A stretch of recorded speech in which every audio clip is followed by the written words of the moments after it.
मानव का जब शरीर प्राप्त होता है और मानव का शरीर जब मिला, मृत्युलोक में भेजा गया।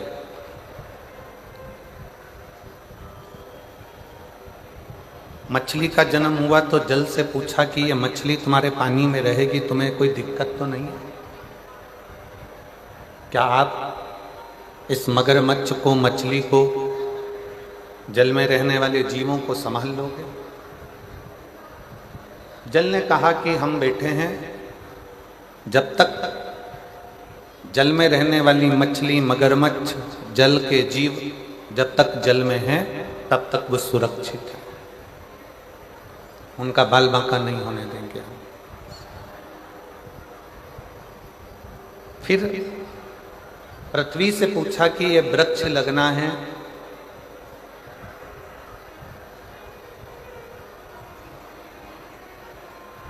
इन वृक्षों को लगाना है, क्या इन वृक्षों को आप संभाल लोगे?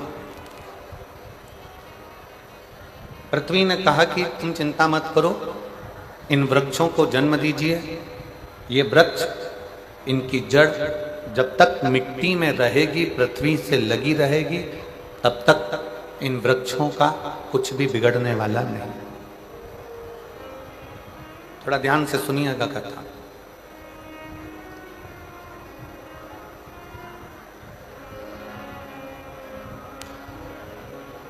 जल भगवान ने कहा, पानी ने कहा, जल नारायण ने कहा कि जब तक जल में रहने वाला जीव, मछली, मगरमच्छ, जल में रहने वाला कीट पतंगा जब तक जल में है तब तक उसका बाल बांका नहीं होगा। जल से निकला फिर भले वो मर गया,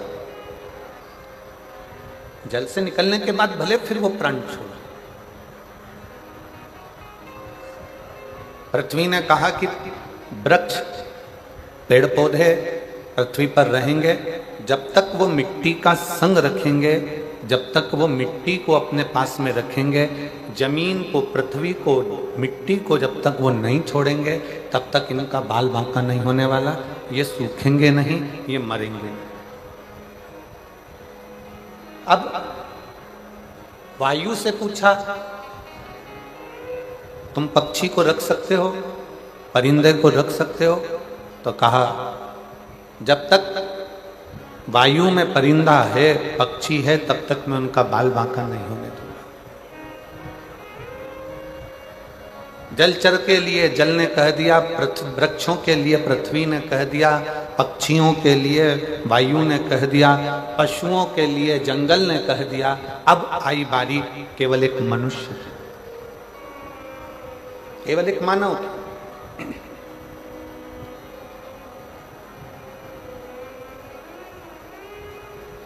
और मानव को देखकर स्वयं देवताओं ने पूछा ब्रह्मा जी से कि इन मनुष्य को कौन रखेगा, इनको कौन साधेगा? ब्रह्मा जी से पूछा, क्या तुम इन मनुष्यों को, इन मानवों को साध सकते हो?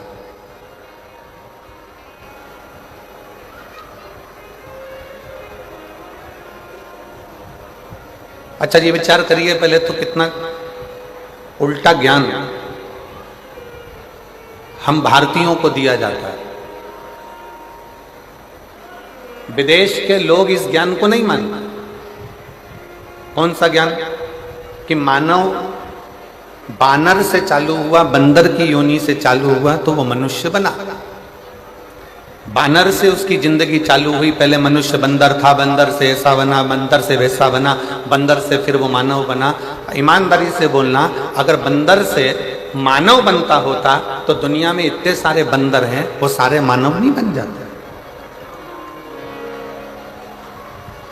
ये उल्टा ज्ञान हमको दिया जाता है कि बंदर से मनुष्य बना। पर शास्त्र कहता है, वेद कहते हैं, पुराण कहते हैं कि ब्रह्मा जी के जंघा से मनु और शत्रुपा की उत्पत्ति हुई। प्रथम पुरुष, प्रथम स्त्री मनु और शत्रुपा ब्रह्मा जी की जंघा से प्रकट हुए और उन्हीं मनु और शत्रुपा की संतान आप और हम हैं। ये संपूर्ण जगत है उन्हीं मनु शत्रुपा की संतान।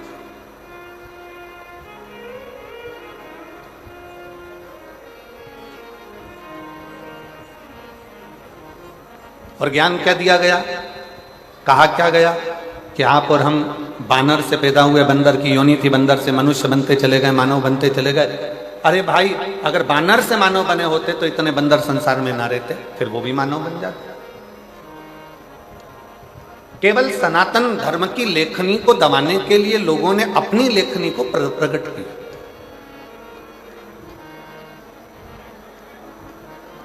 जल ने कह दिया मछली जब तक मुझ में है, जल ने कह दिया जब तक मछली मेरे पास में है मैं इसको कुछ होने नहीं दूंगा।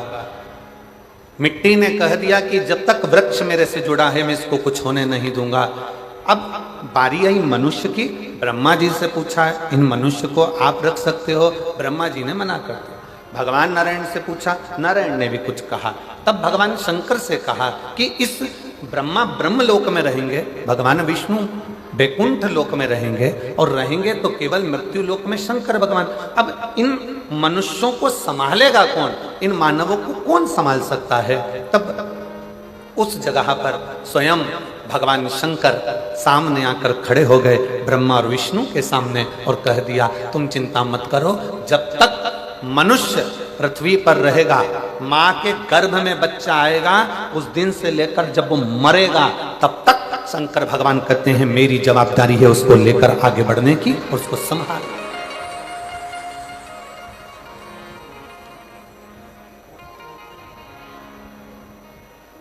शिव कह रहे हैं कि ये मेरी जवाबदारी है, शंकर भगवान कह रहे हैं ये मेरी जवाबदारी, उसको आगे बढ़ाना। बस एक निवेदन है कि शंकर भगवान ने जैसे कहा कि आगे बढ़ाने की जवाबदारी मेरी है, पृथ्वी पर बच्चा जन्म लेगा, माँ के गर्भ में जब से बच्चा आएगा और जब तक वो मरेगा, मरने तक की जवाबदारी मेरी है। जन्म नहीं हुआ उससे पहले मैं माँ के स्तनों में दूध दे दूंगा, उसके भरण पोषण की व्यवस्था में कर दूंगा। सारी व्यवस्था करने के बाद अंत समय में भी अगर उसको कोई अग्नि नहीं देगा, अंत समय में भी उसको कोई लकड़ी नहीं देगा, अंत समय में भी अगर उसके प्राण छूटने के बाद उसको कोई अग्नि नहीं देगा, लकड़ी नहीं देगा, उसकी चिता को यदि कोई आग ना लगाएगा, तो यहाँ शास्त्र कहता है शंकर भगवान ने कहा कि उसके जन्म से लेकर मरण तक की व्यवस्था मेरी रहेगी। जो एक लोटा जल चढ़ाएगा, शिव जी कहते हैं वो मेरा खुद का हो जाएगा, मेरा अपना का, मेरा स्वयं का।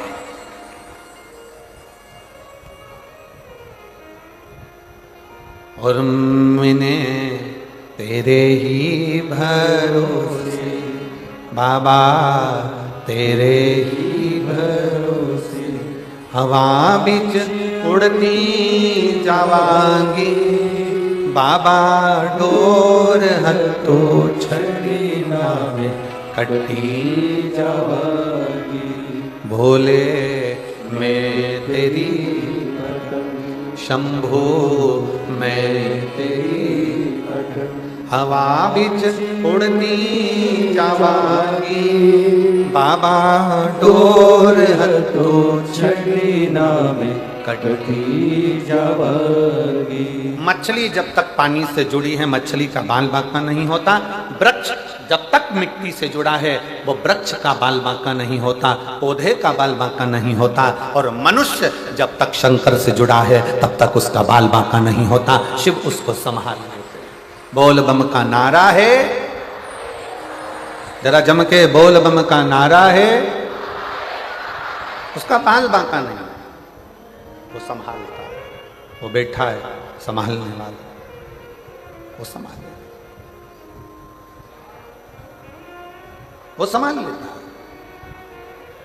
और मेरे भोले तेरा सहारा है, मेरे भोले तेरा सहारा है, मेरी नैया का तू किनारा है, मेरी नैया का तू किनारा है।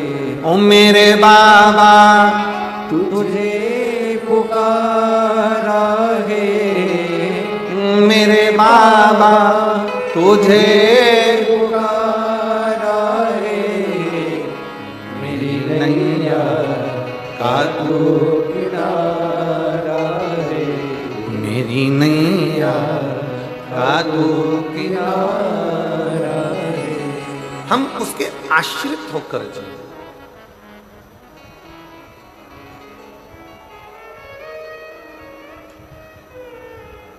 संसार के आश्रित हो गए ना तो लोग ठोकर मार देंगे।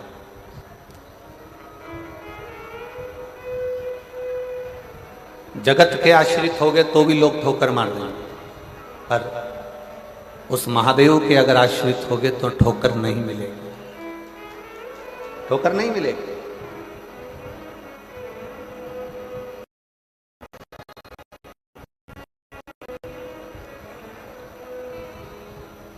हमसे कई लोग पूछते हैं कि गुरुजी, सारे प्रदेशों में छत्तीसगढ़ का इतना विकास कैसे होते जा रहा है? अभी की स्थिति में अगर देखा जाए तो छत्तीसगढ़ एक ऐसा प्रदेश बनता जा रहा है जिसका उन्नति होती चली जा रही है, जिसकी उन्नति होती चली। कारण क्या है? क्या कारण है? हमने एक ही बात उनको कही, छत्तीसगढ़िया सबले बढ़िया।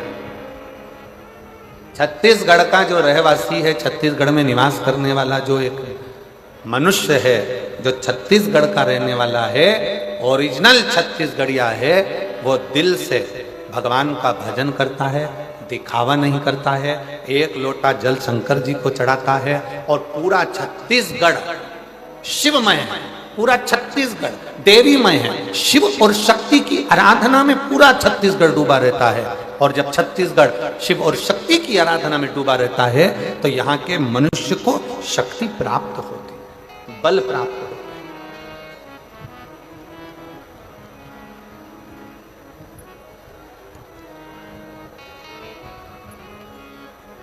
एक बात कहना चाहेंगे, आप लोगों के स्मरण में हो,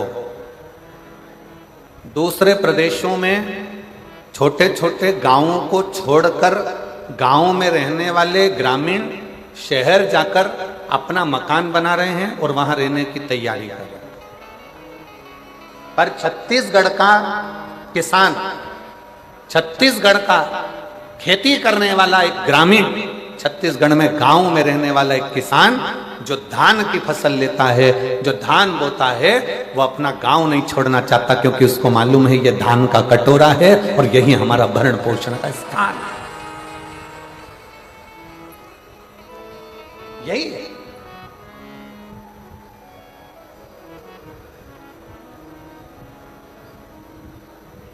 छत्तीसगढ़िया, जरा जम के जरा, अच्छा आवाज नहीं आई। छत्तीसगढ़िया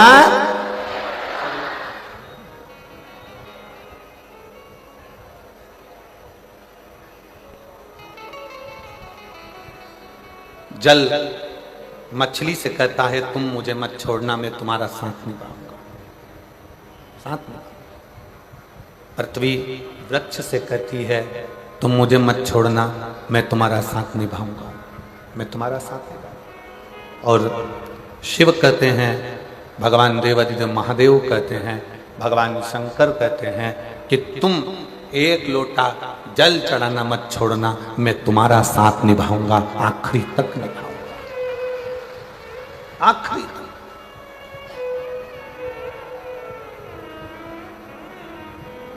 आप उसके आश्रित तो हो।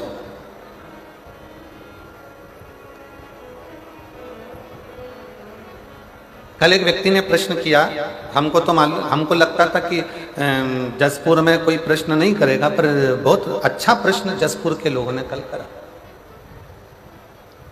अब वो पत्र अगर हम ढूंढेंगे तो थोड़ा समय लगेगा। उस जसपुर की एक बहन ने लिखा पत्र में, अब वो कौन से गांव की है और वो पत्र को ढूंढेंगे तो थोड़ा समय लग सकता है। उसने पत्र में लिखा, क्यों गुरुजी, आप कहते हो संसार में जन्म लेने वाले प्रत्येक मनुष्य के हृदय में शिव का निवास है। आप कहते हो संपूर्ण जगत में जन्म लेने वाले मनुष्य के हृदय में शंकर बसा है, भगवान बसा है, ईश्वर बसा है। तो फिर अगर जगत में जन्म लेने वाले मनुष्य के हृदय में भगवान बसा है तो फिर भगवान इनको दुख देता ही क्यों है? अब प्रश्न देखिए जसपुर वालों का कितना जोरदार है।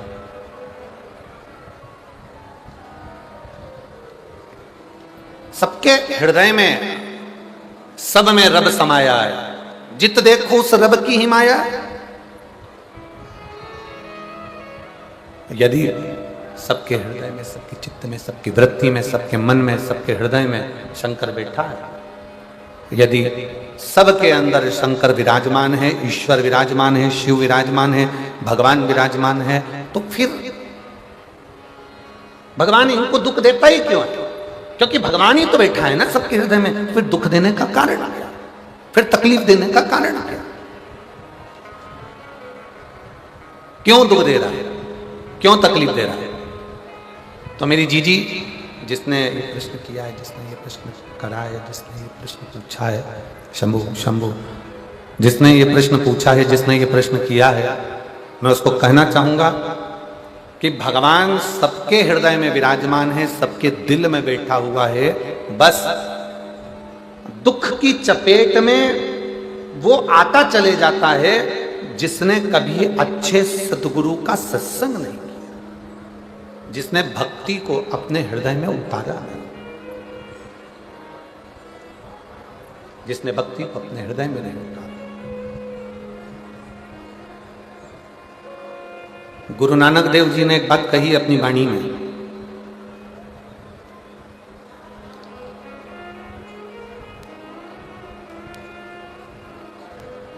जिस समय पर गुरु नानक देव महाराष्ट्र के ओंडा नागनाथ शंकर मंदिर के सामने बैठे थे,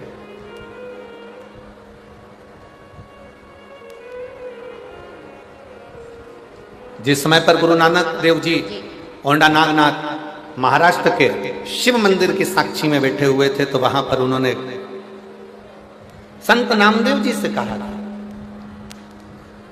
कि व्यक्ति भटकता कब है? जब उसकी भक्ति में कुछ कमी रह जाती है।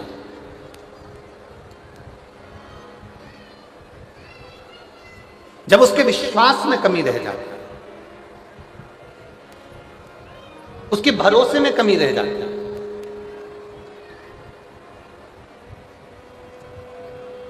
और विश्वास में अगर कमी है, भक्ति में अगर कमी है, तो व्यक्ति डोलेगा, व्यक्ति भटकेगा।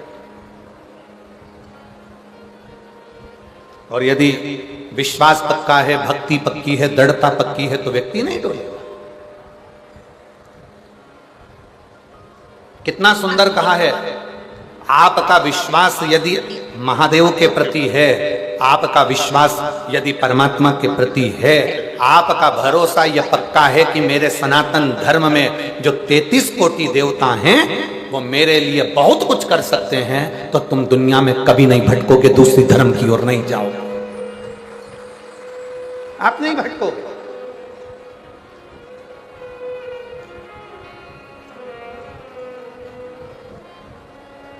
एक कितना सुंदर प्रसंग है।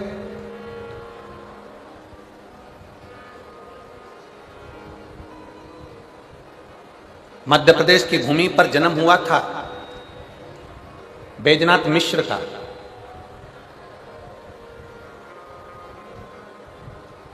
मध्य प्रदेश की भूमि पर एक संगीत का हीरा जन्म लिया था बैजनाथ मिश्र, बेजू बावरा।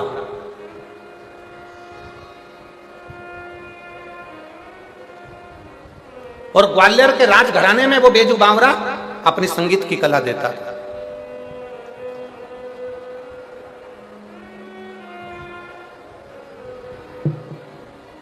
अकबर के यहां जो संगीत की कला देता था वो तानसेन था, और ग्वालियर के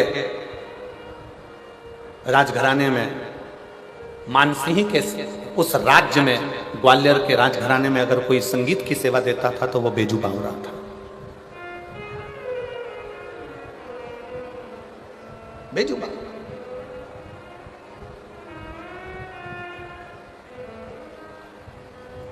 एक दिन अकबर को मालूम पड़ा कि ग्वालियर के राजघराने में मानसिंह की उस राज सिंहासन के सामने एक गायक कलाकार बैठता है, एक संगीतकार बैठता है, उसका नाम बेजू बावरा है।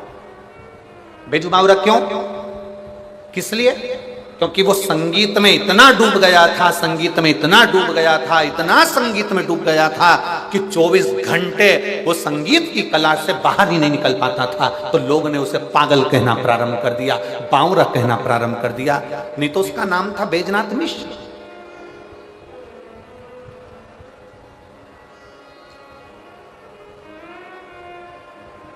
मानसिंह जी के उस राजघराने में बेजू बावरा अपनी प्रस्तुति देता, वहां का रतन था वो, वहां का हीरा था। वहां वो गाता, भजन करता, अपना कीर्तन करता, और मानसिंह जी प्रसन्न रहते। महाराज अकबर को मालूम पड़ा, जरा देखिएगा कितना विचित्र कथा है, बहुत सावधानी से सुनिएगा जरा। ये उनके मुंह पर, ये कथा उनके मुख पर थप्पड़ है जो कहते हैं सनातनी पत्थर की पूजन करते हैं। ये कथा उनके मुख पर थप्पड़ है जो कहते हैं कि पत्थर की पूजन करते हो तुम हिंदू, तुम सनातनी पत्थर को पूजते हो। बेजू बावरा ने अकबर के राजघराने में जाकर बताया था कि पत्थर की पूजन का प्रमाण किया।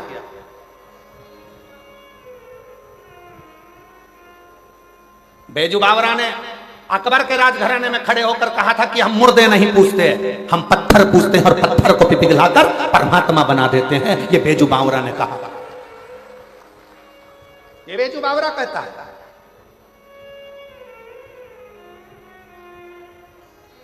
अकबर को मालूम पड़ा, सूचना मिली अकबर को, और अकबर ने अपने यहां गाने वाले संगीतकार तानसेन को देखा और तानसेन को देखकर कह दिया कि हमारा संगीतकार तानसेन के आगे सब फीके हैं। ये बेजू बावरा जिसको लोग पागल कहते हैं, ये तो बैजनाथ मिश्र है, पर लोग इसको बावरा कहते हैं, पागल कहते हैं, क्योंकि सही में इसमें बुद्धि नहीं है। अकबर कह रहा है।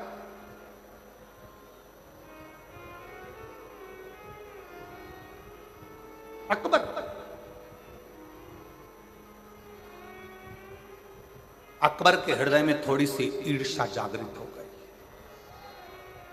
अकबर के हृदय में थोड़ी सी ईर्ष्या, नफरत जागृत हो गई कि मेरे राजघराने में जो तानसेन गाता है वो सबसे पहले नंबर का है, वो सर्वश्रेष्ठ है, बाकी के मानसिंह ग्वालियर के राजघराने में जो गा रहा है बेजू बावरा वो शून्य है। अकबर ने उसी समय पर डोंडी पिटवा दी। पूरे नगर में, पूरे क्षेत्रों में, सारे प्रदेशों में आवाज गई, नगरों में डोंडी पिटाई गई कि हमारे तानसेन को सम्मुख में बिठाकर हम संगीत की परीक्षा करना चाहते हैं। जो जीतेगा उसको रत्नों से तोल दिया जाएगा और जो हारेगा उसको मृत्यु दंड दे दिया जाएगा। जितने संगीत वाले थे उसमें से कोई संगीत वाला जाने को तैयार नहीं हुआ कि ऐसा रतन किस काम का, अगर हार गए तो मृत्यु दंड, जिंदा रहे तो रतन, तो मतलब क्या? कोई संगीत वाला नहीं गया। 4 बार पत्र मानसिंह जी के यहाँ भेजा गया, 4 बार पत्र राजा मानसिंह ग्वालियर नरेश के पास भेजा गया कि आपके यहाँ पर बेजू बावरा संगीत का मर्मज्ञ है, उसको भेजिए। बेजू बावरा के पास सूचना पहुंची। राजा मानसिंह ने कहा, अकबर ने एक परीक्षा रखी है, तानसेन को जो हराएगा या जो हारा उसको मरना है, और जो जीत गया उसको रतन से, हीरे से, पन्ना से, माणिक से, रत्नों से तोल दिया जाएगा। बेजू बावरा, मानसिंह जी ने कहा, हमारा मन है बेजू बावरा, तुम जाओ उस अकबर की राज सिंहासन पर जाकर तुम अपनी संगीत की कला दिखाओ।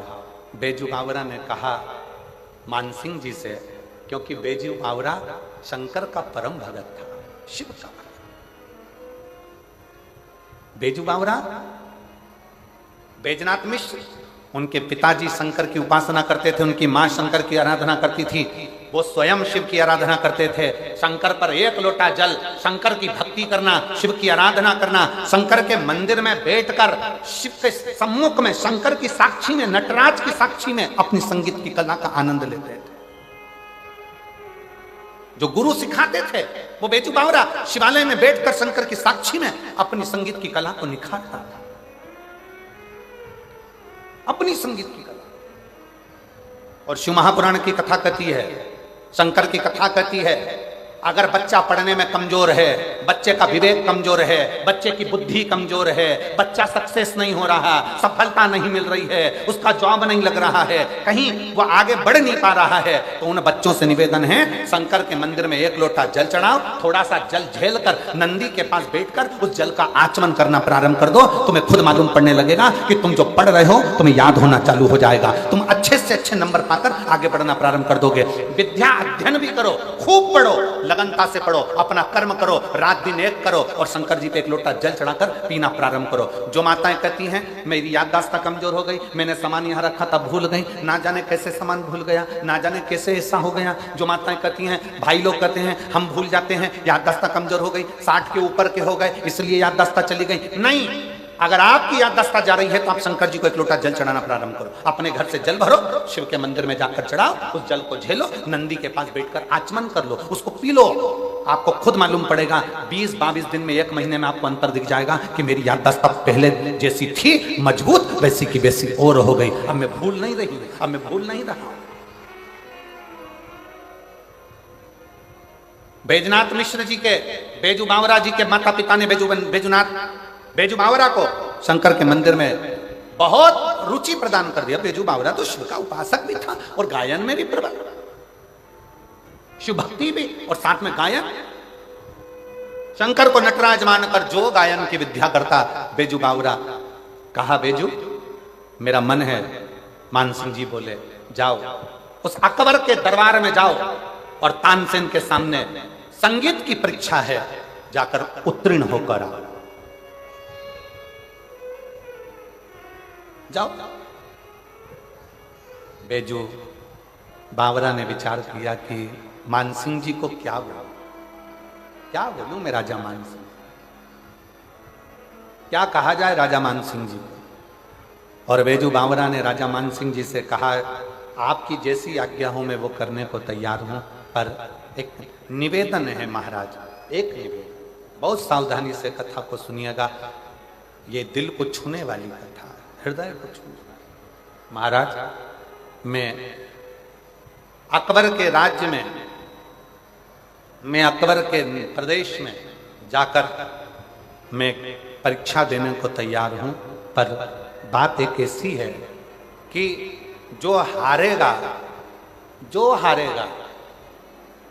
हारता है उसको मृत्यु दंड मिलेगा, मृत्यु दंड। जो हारेगा उसका मृत्यु दंड मिलेगा, बात केवल इतनी सी। तो मानसिंह जी ने कहा बेजू बावरा से, क्या बेजू बैद्यनाथ क्या तुमको अपने आप पर भरोसा नहीं है? बैद्यनाथ ने कहा मुझे अपने आप पर भरोसा पूरा है। फिर दिक्कत क्या है? दिक्कत यह है कि जो हारेगा उसको तो मृत्यु दंड मिलेगा ना, चाहे कोई भी हारे मृत्यु दंड तो उसको मिलेगा, मरेगा वो, मर जाएगा। क्या चाहते हो? बेजू बावरा ने कहा मैं जाऊंगा, तानसेन के सामने जाऊंगा, अकबर के राजघराने में जाऊंगा, अकबर के पास पहुंचूंगा और मैं भी अपनी परीक्षा दूंगा, मना नहीं है। आज बेजू बावरा तैयार होकर अकबर की सभा में पहुंच गया। अकबर की सभा,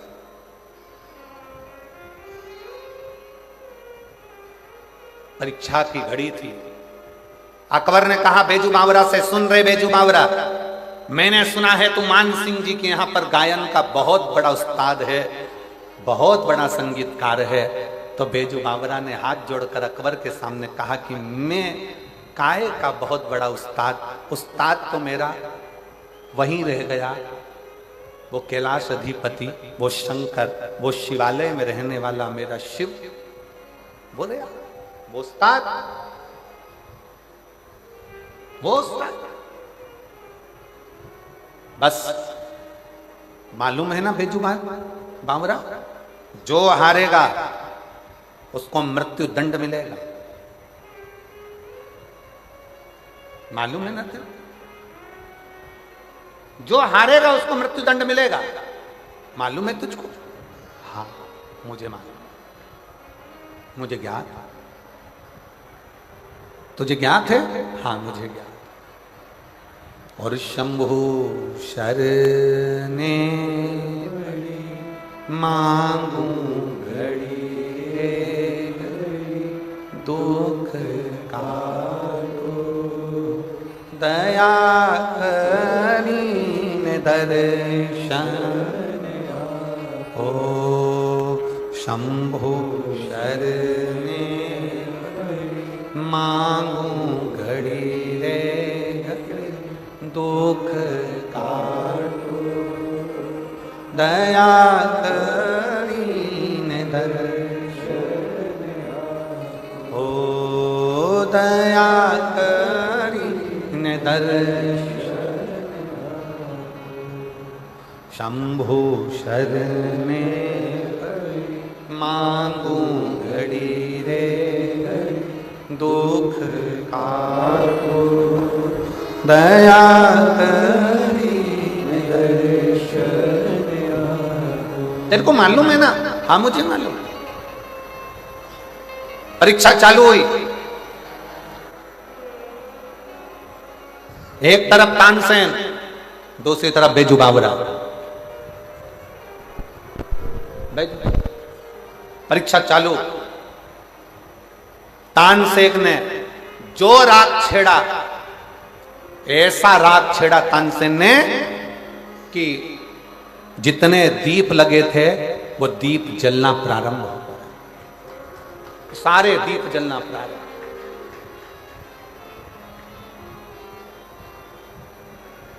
सारे दीप। अब जो दीप जलना प्रारंभ हुए तो दीप जलते जलते जलते जलते जलते जलते उस दीप को जलते राग में इतना बल था कि जितनी स्त्रियां कपड़े पहने थे, जितने पुरुष कपड़े पहने थे, उनमें भी आग लगना प्रारंभ हो गई। और जैसे ही आग लगना प्रारंभ हुई, तानसेन ने तो लगा दी आग। अब आई बारी बेजू बावरा की।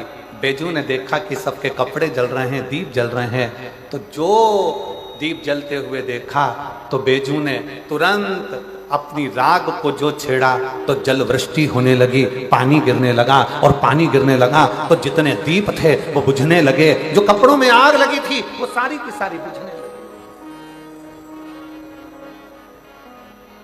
सारी की सारी।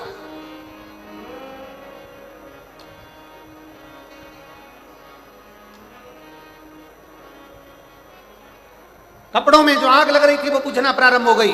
कपड़ों में जो आग लग रही थी वो सारी बुझ गई। दीप जो जल रहे थे वो बुझ गए। फिर वापिस तानसेन ने फिर तान छेड़ी, और तानसेन ने ऐसी तान छेड़ी तो जितने हिरण थे वो तानसेन के पास में आ गए।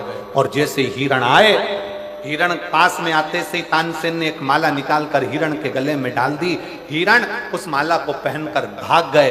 अब बेजू बावरा से कहा गया कि वो माला को वापस बुलाओ। जैसे बेजू बावरा ने अपनी राख छेड़ी, जो गए हुए हिरण थे वो वापस दौड़कर आ गए और बेजू बावरा ने उनके गले से माला निकालकर अपने पास में रख दी,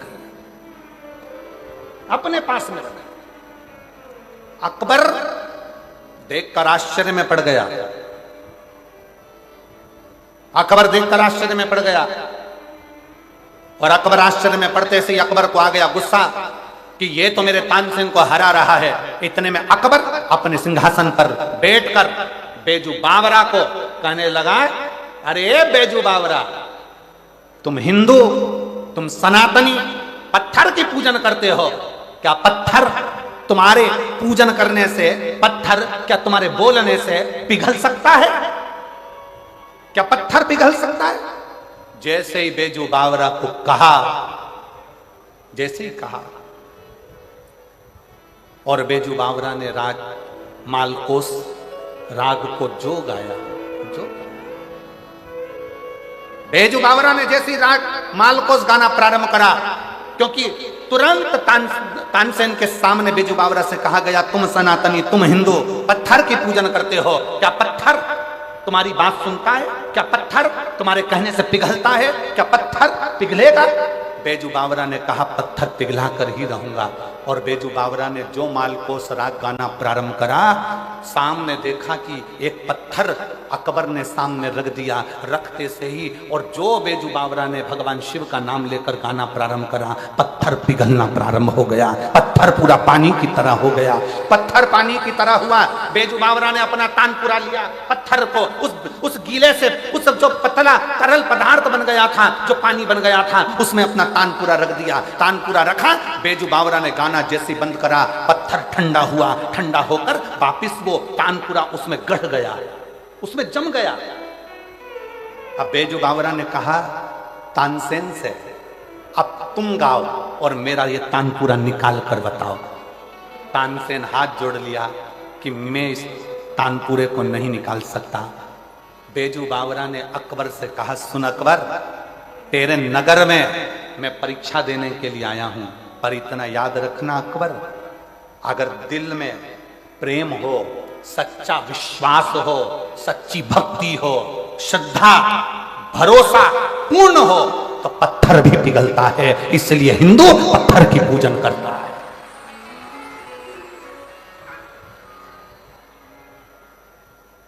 पुकारने वाला अगर हो, दिल से अगर पुकारा जाए, प्रेम से अगर पुकारा जाए, श्रद्धा से अगर पुकारा जाए, तो पत्थर भी पिघलता है। इसलिए हिंदू पत्थर की पूजन करता है। क्यों? क्योंकि हिंदू सनातनियों में वो बल होता है कि पत्थर को परमात्मा मानकर पूजते हैं, तो पत्थर में भी परमात्मा को प्रकट कर लेते हैं। वो परमात्मा का बल एक सनातनी में होता है। जो आपसे कहते हैं ना, आजकल के नवयुवक लड़के लड़कियां आपस में बात कर कर कह देते हैं सोशल मीडिया पर, कहाँ हिंदू तो पागल हो गया, सनातनी तो पागल हो गया, पत्थर की पूजन से क्या होता है, पत्थर की पूजन से क्या होता है। हमारे सनातन धर्म की मूलता है, बेजू बावरा अकबर के सामने बैठकर अपने प्रेम की वाणी से, अपनी लयता से, अपने शब्दों से पत्थर को पिघला देता है। और वही बेजू बावरा अकबर के सामने कहता है, ये सनातन धर्म है, ये हिंदू है, कि पत्थर को भी अगर भाव से पूछता है तो उसमें भी परमात्मा प्रकट कर लेता है। ये भाव हमारे यहां दिखाया जाता है। ये भाव कई लोग कहते हैं, गुरुजी ये आप कहते हो कि एक प्रश्न कल वो बहन ने करा, उसी प्रश्न का ये उत्तर है, उसी प्रश्न का उत्तर।